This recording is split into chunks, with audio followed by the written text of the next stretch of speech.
daan para maklagan kita. Tara.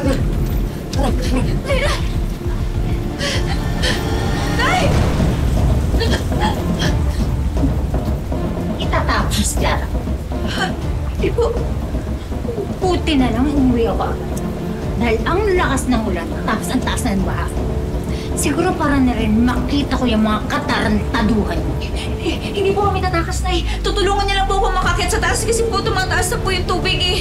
Ako ba pinaglololo ka mo? Po. Di ba sabi mo, takot ka ngayon? Eh, di ba sabi mo? Ay, Halik na! Tulungan mo! tulungin ka! Ha? Sige! Tama na! Yan! Madam! Madam! May babaki sa'yo dyan! Ha? Yan! Tulungin ka! Yan! Ha? Madam! Tama na! Tuling-tuling na ako sa'yo. May gusto ka ba sa akin? Pues, hindi mo na siya makikita kahit kailan. Dahil tatanggalin ang takot ko ng pakalimero ka! Wala akong pakialam! Alis na rin naman ako! Punong-puno na ako sa kasamaan mo. Isasama ko si Clara. Isasama mo si Clara. Hindi mo maisasama ang anak ko! Di mo naman siya tunay na anak, di ba?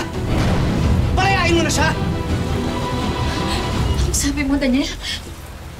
Narinig ko yung usapan nila ni Madam Emily. Nakakulong ang totoong nanay ni Clara dahil sa iyo. Hindi ka pa nakontento, pati si Clara pinapahirapan mo. Wala kang puso.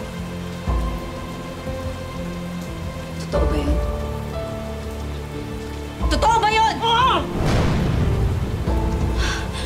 Hindi ako ang tunay mong ina. Pero malaki ang utang na loob mo sa akin. Ako lang naman ang nagpagamot sa'yo nung may sakit ka sa puso nung sanggol ka. Kaya pagtatrabahuhan mo yun hanggang sa malagutan ka ng hininga. At pagbabayaran mo yun ng dugo at pawis mo.